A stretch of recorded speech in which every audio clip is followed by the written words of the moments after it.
오늘 저는 데살로니가 전서 5장 8절로 11절의 말씀을 가지고 낮과 빛에 속한 우리의 삶이란 제목으로 은혜의 말씀을 나누고자 합니다.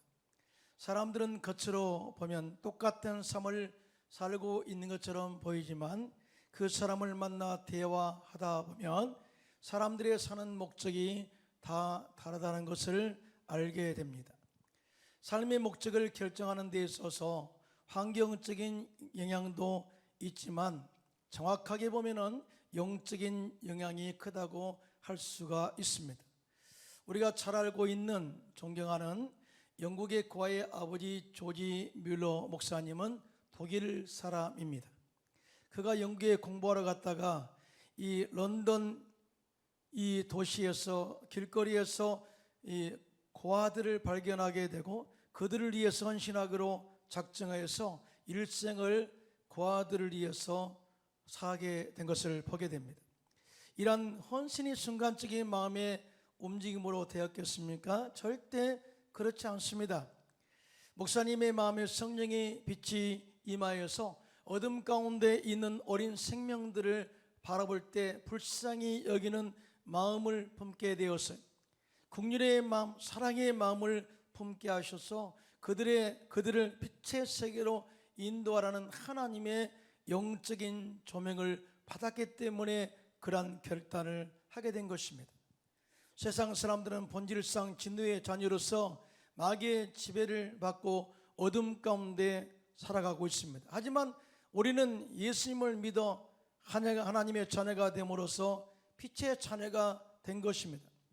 이렇게 하나님께서 우리를 불러 빛의 자녀로 살게 한 것은 우리의 삶을 통하여 세상 속에 빛의 자녀로서의 선한 영향력을 미치기를 위함이라고 말씀하셨어요. 예수님께서는 마태복음 5장 16절에 이렇게 말씀하셨습니다. 시작. 이같이 너희 빛이 사람 앞에 비치게 하여 그들로 너의 착한 행실을 보고 하늘에 계신 너희 아버지께 영광을 돌리게 하라, 이렇게 말씀을 하셨습니다. 그러면 우리는 낯에 속한 빛의 자녀로서 어떻게 살아야 할까요?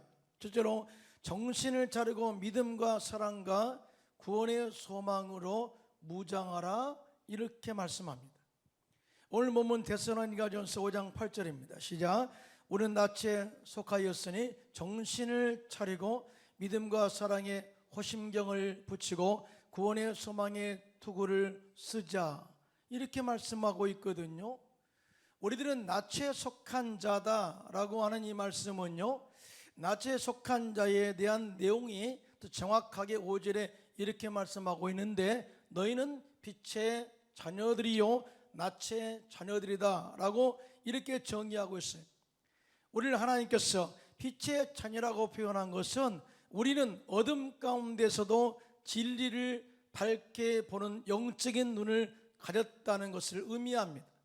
죽음이 만연한 세상 가운데서 생명을 밝히 볼 수 있는 영적인 눈을 가진 자이다 임을 이렇게 말씀한 것입니다. 한마디로 우리는 빛의 자녀이기 때문에 영적인 장님이 아니라는 것을 말씀한 것입니다. 이와 같이 영적으로 진리와 생명의 삶을 밝히 볼 수 있는 영적인 사람이 되기 위해서는 먼저 너희는 정신을 차려야 한다라고 말씀하고 있습니다. 여기서 정신을 차리다라는 말은 주의하다, 경계하다라는 의미를 가지고 쓰여졌어요. 이 말씀의 뜻은 영적으로 부주의하고 무관심하고 무지하지 말고 어둠의 주관자 마귀의 공격과 위협으로부터 한순간도 방심하지 말고 항상 경계태세를 유지해서 끊임없이 공격하는 마귀의 모든 세력들을 막아내야 된다라고 이렇게 말씀한 것입니다. 따라서 우리들은 어둠에 속한 육신의 방탕함과 술 취함과 세상에 대한 염려와 걱정, 근심, 그리고 영적인 나태함과 무관심으로부터 우리의 영혼과 마음이 압도당하지 않도록 언제나 깨어 있기를 예수님의 이름으로 축원합니다.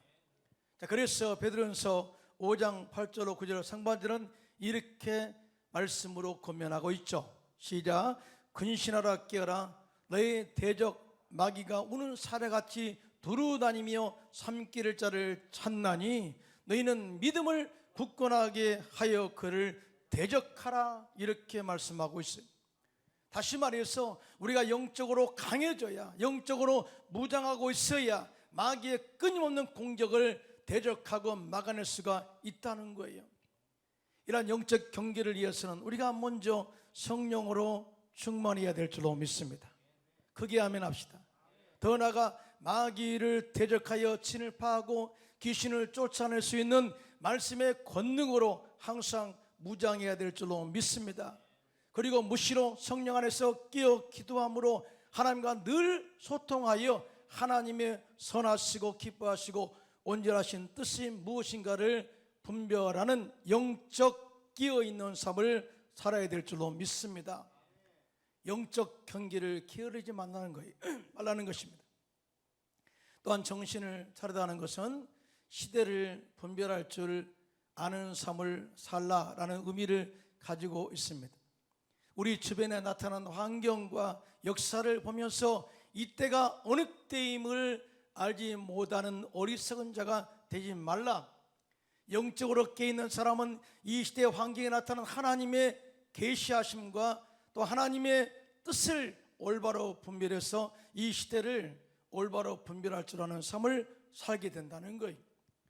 사도 베드로는 베드로전서 4장 7절에 이렇게 말씀합니다. 시작. 만물의 마지막이 가까이 왔으니 그러므로 너희는 정신을 차리고 근신하여 기도하라.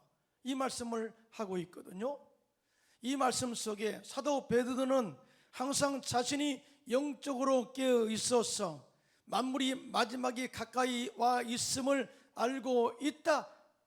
다시 말하면 이 말씀의 또 다른 의미는 하나님의 심판의 날이 가까이 와 있음을 나는 알고 있어. 그러므로 이 시간을 절대 그냥 의미 없이 보낼 수가 없는 거야. 정신을 차리고 나는 깨어 기도하는 사람이야. 그러므로 너 역시 만물이 마지막에 가까운 이 때를 감지하고 깨달아 알고 정신을 차리고 근신하여 깨어 기도하라고 권면한 것입니다. 더 나아가 사도 베드로는 나의 사명을 마치고 주님 앞에 서는 날 주님의 상급의 평가가 있음을 알고 늘 깨어 기도함으로 맡은 바 사명을 하루하루 신중하게 완수해 가고 있습니다라는 또 다른 고백인 것입니다. 이와 같이 마지막 만물이 가까웠다고 생각하는 사람, 이제 좀 있으면 하나님의 또 임재가 있다는 시대를 우리가 아는 사람은 현재의 삶을 대충 살 수는 없는 것입니다. 많은 학자들이 지구의 종말을 말하면서 종말의 이유를 몇 가지로 설명한 적이 있습니다. 인구 폭발과 환경 오염. 사실은 환경 오염은 지구의 종말로 이끌어가고 있죠. 또 핵전쟁의 위협과 전염병. 여러분, 코로나로 인해서 이렇게 세계적 팬데믹 현상이 오래 지속된 적은 없습니다. 종말의 징조이기도 하죠. 더 나아가 인간의 이기심과 부정직한 인간성, 또한 무지한 지도자의 테러리즘, 무지와 진실 애곡. 요즘은 정말 진실된 말을 듣기가 참 희귀한 시대에 살고 있죠. 더 나아가 하나님을 대적한 인공지능 시대, 더 나아가 불평등, 마약 등을 꼽았습니다. 그런데요, 이러한 종말로 이끌어가는 요소들을 보면 빛의 본체신 하나님을 멀리하고 어둠 가운데 살고 있기 때문에 나타난 현재적 현상들임을 우리가 보게 됩니다. 그러므로 우리는 영적으로 깨어서 정신을 차리고 시대를 분별하는 삶을 살고 있어야 될 줄로 믿습니다. 그래서 때를 어떤지 못 어떤지 말씀을 전파하고 각자에게 맡겨진 사명을 온전하게 완수함으로 말미암아 하나님 앞에서는 날 잘했다 칭찬받고 그가 봉사하고 헌신한 합당한 면류관과 상급을 기대하는 저와 여러분들 되시기를 예수님의 이름으로 축원합니다. 더 나아가 본문의 사도 바울은 너희는 낮에 속한 자들이기 때문에 정신을 차리고 믿음과 사랑과 호심, 사랑의 호심경을 가슴에 붙이자라고 이렇게 말씀을 하고 있습니다. 본절에 바울은 낮에 속한 자들의 모습을 경계태세에 임하고 있는 보초병의 모습에 비유해서 설명을 했습니다. 이것은 그리스도인들의 사탄의 유혹과 공격에 대비해서 철저한 경계와 방어로 무장해야 함을 강조하고 있는 것입니다. 여기서 말하는 호심경은 헬라어로 도라카인데 가슴을 보호하는 갑옷 장비라고 그렇게 말합니다. 요즘 용어로 말하면 방탄조끼를 호심경이라고 말하는 거예요. 이 방탄조끼는 대단히 중요한데요, 제가 군에 있을 때 최전방 GOP에서 근무했습니다. 매 밤만 되면 총을 들고 경기를 서서 철조망을 지키게 되는데 그때마다 최우선으로 우리가 착용하는 게 방탄조끼였어요. 혹여 공비들이, 혹여 간첩들이 넘어오다가 발각되면 함께 우리가 서로 대치하게 되기 때문에 총의 위협으로부터 방해하기 위해서, 심장을 방어하기 위해서 방탄조끼를 입었습니다. 그러므로 방탄조끼는 생명을 살리는 데 중요한 역할을 하는 도구임을 알 수가 있죠. 자, 방탄조끼인 호심경을 가슴에 붙이면 적의 칼이나 창을 막아낼 뿐만 아니라 화살을 막아내어 생명을 보존하게 하는 것입니다. 자, 그런데 오늘 사도 바울은 본문에 믿음과 사랑의 호심경을 가슴에 붙이라 이 말씀을 하고 있거든요. 도대체 믿음이 뭐길래? 믿음이라는 것은 우리의 구원의 기초가 되는 것입니다. 우리가 예수를 믿어 하나님의 자녀가 되었고 구원의 은혜를 입게 되었습니다. 여러분 믿으시면 하면 믿음으로, 노아는 믿음으로 방주를 지어 홍수의 심판에서 구원을 받았습니다. 이스라엘 백성들은 믿음으로 말씀에 순종해서 여리고성을 돌무로 인해서 철옹성 여리고성이 무너졌습니다. 믿음의 조상들은 장차 있을 하나님의 약속의 상급과 축복을 믿음으로 순종하여 하나님의 약속의 축복을 받아 누렸습니다. 로마서 4장 17절로 18절에 아브라함의 믿음에 대해서 기록하고 있는데요, 시작. 기록된 바 내가 너를 많은 민족의 조상으로 세웠다 하심과 같으니 그가 믿은 바 하나님은 죽은 자를 살리시며 없는 것을 있게 부르시는 이시니라. 아브라함이 바랄 수 없는 중에 바라고 믿었으니 이는 내 후손이 이가 되리라 하신 말씀대로 많은 민족이 조상이 되게 하려 하심이라, 이렇게 말씀을 하고 있습니다. 다시 말해서 믿음의 승리를 이룬 자, 끝까지 하나님을 믿음으로 하나님 말씀에 순종한 자, 끝까지 하나님을 경외함으로 하나님의 믿어 순종함으로 하나님의 약속된 축복을 받은 자임을 증명하고 있는 것입니다. 지금 우리가 가장 경계할 신앙은 하나님에 대한 불신입니다. 불신앙이죠. 코로나 시대를 거치면서 사람들은 비대면 예배를 드리게 되었습니다. 물론 믿음의 정죄를 지키는 자, 믿음의 굳건하게 서 있는 자는 비대면 예배를 드리든 대면 예배를 드리든 절대 흔들리지 않죠. 그런데 놀랍게도 비대면 예배를 진행하면서 서서히 예배에 대한 중요성이 상실되어 가고 있습니다.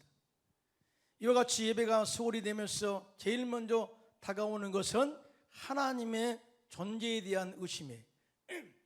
그리고 이 어려운 코로나 팬데믹 시대 가운데 하나님은 과연 임재하시는 건가? 하나님은 우리와 함께 하시다고 하는데 하나님은 우리와 함께 하시는가에 대한 하나님 함께 하시는가에 대한 의심이 다가오게 됩니다. 이런 것들은 하나님을 신뢰하지 못하게 하는 불신의 또한 출발점이 되기도 하죠. 그런데 이런 이 불신이 우리 마음속에 들어오게 되면 우리의 신앙이 흔들리게 되고 끝내 믿음도 저버리고 구원의 길 밖으로 밀려나기도 한다는 것이죠. 그러나 우리는 분명히 믿어야 할 것은 하나님은 지금도 살아계십니다. 거기에 아멘합시다. 그리고 하나님은 한 번도 우리를 떠나지 아니하셨고 에베네셀이 되시고 임마누엘이 되시고 야이르가 되셔서 좋은 것을 예비한 것을 믿어야 될 줄로 믿습니다.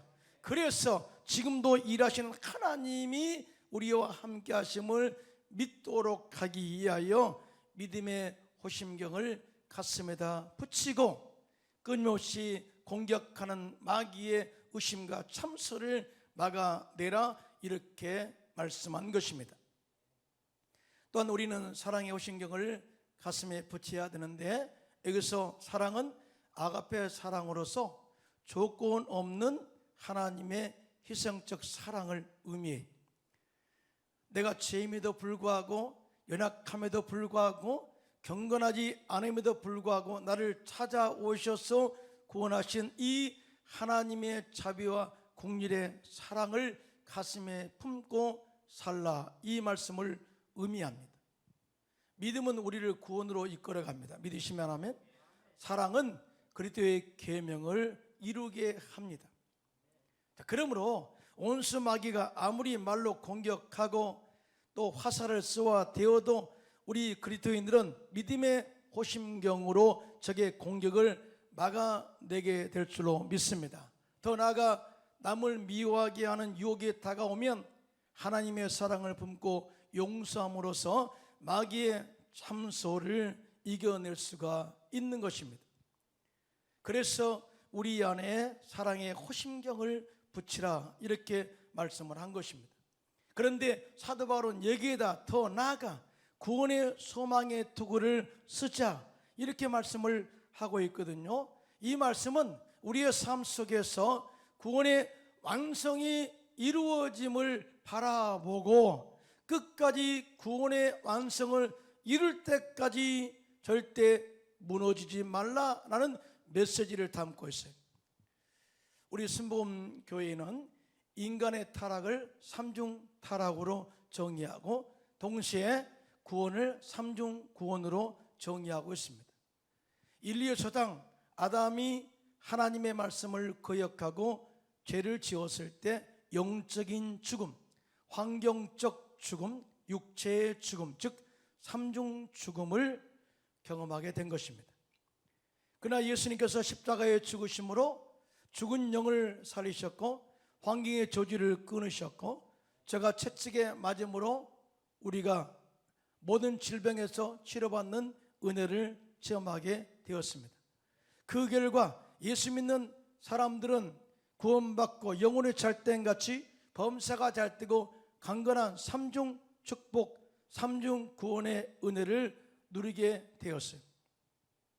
많은 사람들이 이 구원의 개념을 여기서 끝날 때가 많이 있습니다. 그러나 구원의 완성은 어디에서 이루어질까요? 우리가 잘 먹고 잘 살고 신앙생활 잘하면 구원의 완성이 이루어질까요? 그렇지 않아요. 사도 바울은 정말 이 선한 싸움을 싸우고 달려갈 길을 마치고 믿음을 지켰으니라는 전제를 둡니다. 그러므로 이후로는 나를 위해서 의의 면류관이 예비되었으므로 곧 의로우신 재판장이 내게만 아니라 주의 나타나심을 사모하는 모든 자에게 도니라 라고 하면서 믿음의 승리를 이룬 자가 구원의 완성을 이룬다라고 정의하고 있습니다. 다시 말해서 우리가 삼중 축복의 은혜를 받아 누리는 것은 당연하지만 우리가 주님 나라 가서 구원의 완성이 이루어질 때까지 주님의 천국에 들어가 주님과 영원히 사는 그러한 날이 도래할 때까지 구원의 투구를 벗지 말고 끝까지 믿음의 승리를 이루어내자라고 이렇게 말씀을 한 것입니다. 그래서 구원의 소망의 투구를 쓰자라고 말씀한 것이죠. 그렇습니다. 우리 안에 영생의 소원이 소망이 있을 때 끊임없이 다가오는 마귀의 공격과 위협과 참사와 환난과 박해와 고난을 믿음과 사랑의 정결로 이겨낼 수가 있는 줄로 믿습니다. 제2차 세계대전 이후 유대인들은 유월절 때마다 부르는 노래가 있는데 아니마미이란 노래입니다. 아니마미는 히브리어로 나는 믿는다라는 뜻이에요. I believe라는 그런 의미를 가지고 있죠. 이 노래는 2차 대전 당시 아우슈비츠 수용소에 있던 유대인들이 부르기 시작했다고 하는데요, 이 노래 가사는 이렇게 시작됩니다. 우리는 구세주가 오리라는 걸 믿고 있습니다. 그러나 그는 조금 늦게 오십니다. 처음에는 이렇게 희망으로 시작되었어요. 그러나 환경은 그렇게 전개되지 않았습니다. 아무리 기다려도 내 동료가 가스실에 들어가서 죽는 모습을 보면서 과연 하나님은 살아계신가? 하나님은 우리를 구원할 계획이 있는가? 하는 의심이 들게 되었습니다. 그래서 언제부터인가 이 노래 가사가 절망적인 내용으로 바뀌었습니다. 이렇게 말이죠. 우리는 구세주가 오리라는 사실을 알고 있습니다. 그러나 그는 조금 늦게 오십니다. 여기까지는 똑같아요. 그래서 우리는 죽고 절망 앞에 부딪힙니다. 그때 당시에 아우슈비츠 수용소에 신경정신과 의사였던 빅터 플랭크라는 유대인 청년이 있었는데 그는 절대 이 부정적인 가사의 노래를 부르지 않기로 결심했습니다. 그리고 아예 그는 노래 가사를 긍정적으로 바꾸었습니다. 내 중심에서 하나님 중심으로 바꾸는 이렇게 말이죠. 우리의 구세주는 약속하신 대로 오신다는 사실을 우리는 알고 있습니다. 그러나 사람들은 그가 늦게 오신다고 불평합니다. 그러나 사실은 우리가 너무 조급해할 따름입니다. 지금까지 우리가 기도했을 때 하나의 소망의 기도는 항상 우리 때에 주님이 오셔서 구원하시기를 바라고 기대했다는 거예요. 그러나 이 빅터 플랭클은 그렇게 고백하지 않고 하나님의 때, 하나님의 계획대에 정확한 때에 우리를 구원하러 오십니다. 그러므로 절대 조급하지 말고 하나님의 때를 기다리자 구원의 소망의 투구를 쓰고 기도한 것입니다. 그 순간부터 그는 견디기 힘든 중로동에서도 결코 낙심하거나 절망적인 말을 입에 담지 않았습니다. 그의 자서전을 보면 그가 얼마나 열정적으로 살았는가 하면 밖에 가서 세금파를 가져다가 면도를 했다 그러죠. 그럼 피가 나도록 난 이렇게 젊습니다라고 그렇게 삶을 살았다고 합니다. 그 결과 그는 살아남아서 아우슈비츠에서 해방을 맞이하게 됩니다. 그리고 글로써 하나님을 향한 구원의 소망이 자신을 살렸다는 것을 증언한 것입니다. 사람의 신체 중에 가장 중요한 두 부분은 머리와 가슴입니다. 머리와 가슴이 온전하고 건강하면 몸 전체가 건강한 것입니다. 그러므로 우리는 머리가 이 세상의 미혹으로 인해서 오류를 범하지 않도록 구원의 투구를 쓰고 죄악과 정욕에 빠지지 않도록 가슴에 믿음과 사랑의 호심경을 붙여서 끊임없이 다가오는 마귀의 참수와 모든 세력들을 당당하게 막아내는 저와 여러분 되시기를 예수님의 이름으로 축원합니다. 낮과 빛의 자녀의 삶은 두 번째, 서로 피차 권면하고 덕을 세우는 삶을 살라, 이렇게 말씀을 하셨어요. 오늘 본문 데살로니가서 5장 9절로 10절입니다. 시작. 하나님이 우리를 세우심은 노하심에 이르게 하심이 아니요 오직 우리 주 예수 그리스도로 말미암아 구원을 받게 하심이라. 예수께서 우리를 위하여 죽으사 우리로 하여금 깨어 있든지 자든지 자기와 함께 살게 하려 하셨느니라. 그러므로 피차 권면하고 서로 덕을 세우기를 너희가 하는 것 같이 하라, 이 말씀을 하셨어요. 자, 오늘 본문의 말씀을 서로 대조할까요? 우리는 어둠의 자녀가 아니라 빛의 자녀이니까 이렇게 살라, 이렇게 말씀하셨고요. 두 번째, 하나님이 우리를 구원한 이유가 이거야 라고 답을 두 번째로 다시 정의하고 있습니다. 하나님이 우리를 세우심에 대한 단어는 우리를 택하셨다는 의미를 가지고 있어요. 다시 말해서 하나님이 우리를 택하신 이유는 우리를 진노하여 멸망당하도록 하기 위함이 아니라 궁극적으로 우리를 구원하기 위함이다 라고 전제로 조건을 이야기하고 있습니다.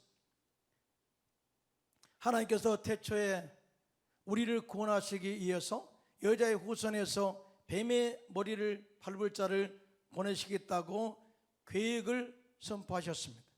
이것이 바로 우리 인간을 구원한 하나님의 계획이셨죠. 이 구원의 모든 계획은 하나님의 섭리와 주권하에서 진행되었고, 전국적으로는 예수님께서 십자가에 죽으심으로 마귀를 멸하시고 4일 만에 부활하심으로 말미암아 이 구원의 온전한 완성이 이루어졌습니다. 그리고 오직이란 단어를 씁니다. 오직 딱 한 길밖에 없다는 거죠. 오직 구원은 한 길밖에 없다는 거죠. 오직 우리가 예수를 믿음으로써 구원을 받게 하셨다, 이 말씀. 이와 같이 하나님께서 오직 예수를 믿어 구원받게 하신 이유는 우리로 하여금 깨어 있든지 자든지 자기와 함께 항상 살게 하려고 하셨다고 말씀을 하셨어요. 이 말씀 들어보셨어요? 깨어 있든지 자든지 항상 우리와 함께 하려고 우리를 구원하셨다는 거예요. 여기서 깨어 있든지 자든지라는 말은 우리가 살아 있든지 죽어 있든지라는 말과 똑같은 거예요. 그런데 우리가 살아 있든지 죽어 있든지 예수님은 우리와 항상 함께 있도록 하기 위해서 우리를 구원하셨다는 거예요. 자, 이 말씀을 다시 정리합니다. 우리가 살아있을 때 우리가 성령으로 충만하고 말씀으로 무장해서 하나님의 능력 있는 삶을 살도록 하셨다. 이거는 하나님이 함께 하심이라 라는 것을 정의하고 있고요. 더 나아가 혹여 박해와 환난으로 말미암아 우리가 죽은다 할지라도 부활의 생명으로 다시 살아날 수 있으니 예수님과 더불어 영원히 함께 삶에 대한 보장이다 라고 이렇게 말씀한 것입니다. 그래서 우리는 살아있을 때나 죽을 때나 주님이 항상 영으로 함께 하십니다. 믿으시면 아멘. 두려워하지 말라는 거예요. 그래서 이런 말씀이 있잖아요. 옛날에 우리가 자주 사용했던 단어인데요, 예수 죽음 내 죽음, 또 예수 무덤 내 무덤, 예수 부활 내 부활, 예수 승천 내 승천. 이 말은 우리가 영적으로 주님과 더불어 영원히 함께 살고 있음에 대한 고백인 것입니다. 이와 같이 우리는 주 예수 그리스도와 함께 하나가 되었으니 이제 빛의 자녀요 낯의 자녀로서 종말에 대한 바른 신앙을 가지고 서로 피차 권면하고 서로 위로하고 덕을 세워서 신앙 성장을 위하여 도와주며 살라고 권면한 것입니다. 여기서 권면하다는 말은 헬라어로 파라칼레오라는 단어를 사용합니다. 이 파라칼레오라는 단어는 옆에서 진심으로 조언해 주며 용기를 갖게 해 주는 것, 이렇게 정의를 하고 있습니다. 이 파라칼레오는요, 돕는다는 것은 감정적인 권면이라기보다는 지적인 권면을 의미해요. 다시 말해서 내가 이럴 순간에 감정으로 가서 너를 권면해, 이 영원할 수 없거든요. 그런데 여기서 파라칼레오라는 단어는 감정적인 권면이 아니라 지적인 권면, 즉 말씀으로 인한 조언으로 돕는 것을 말하는 것입니다. 이런 말씀의 영적 조언을 위해서는 우리들이 날마다 말씀으로 충만해야 됩니다. 할렐루야. 우리의 삶의 방향과 신앙생활의 질과 가치를 높여주는 말씀으로 충만해야 힘들고 어려워 고통당하는 형제를 찾아가서 위로하고 말씀으로 조언해서 일으켜 세울 수 있다는 것이죠. 더 나아가 덕을 세운다는 것은 헬라어로 오이코도 메오라는 단어인데요, 이 말은 건물을 세운다, 집을 짓다라는 뜻을 가지고 있어요. 이 말씀은 성도들의 신앙생활의 수준을 건강하고 튼튼하게 세워 향상시켜 나간다는 의미를 가지고 있습니다. 이와 같이 권면하고 덕을 세운다는 것은요, 고통 가운데 있는 형제나 믿음에 연약한 형제를 돌아보며 그들의 약점을 보완하고 영적으로 침체되어 있는 성도들의 마음을 부드럽게 권면함으로써 튼튼한 신앙의 집을 세워야 함에 대해서 말씀한 것입니다. 사실 우리의 신앙의 우리를 세우신 이유가 뭘까요? 사실은 이 사도 바울은 데살로니가 전서에도 이 말씀, 우리를 택하신 이유와 목적에 대해서 이야기합니다만은 로마서 15장 1절로 2절에 똑같은 말을 합니다. 한번 보겠습니다. 시작. 믿음이 강한 우리는, 자 다시 합니다. 믿음이 강한 누구라고요? 믿음이 강한 우리는, 시작. 믿음이 강한 우리는 마땅히 믿음이 약한 자의 약점을 담당하고 자기를 기쁘게 하지 아니할 것이요, 우리 각 사람이 이웃을 기쁘게 하되 선을 이루고 덕을 세우도록 할지니라. 우리의 신앙의 집은 내 것만 세워서 안 된다는 거예요. 내 이웃의 집이 튼튼해야 내 집도 튼튼하고, 내 이웃의 집이 튼튼해서 무너지지 않으면 내 신앙도 더불어 튼튼하게 세워짐에 대해서 이야기를 하고 있습니다. 믿으시면 손 들고 아멘 하시기 바랍니다. 이것이 바로 사도 바울이 낯에 속한 자의 삶이 이렇습니다 라고 이렇게 가르치고 있는 것입니다. 우리들은 낮에 속한 빛의 자녀들입니다. 그러므로 정신을 차리고 믿음과 사랑과 구원의 소망으로 무장하여 마귀의 참수와 공격을 이겨내야 될 줄로 믿습니다. 그리고 코로나로 인하여 지치고 힘든 지체들을 찾아가서 서로 피차 권면하고 덕을 세움으로써 마음을 같이하여 튼튼한 믿음의 공동체의 집을 세워 이 어둠의 주관자 마귀의 세력을 몰아내고 믿음의 승리를 이루어내는 빛의 자녀들이 되시기를 예수님의 이름으로 축원합니다.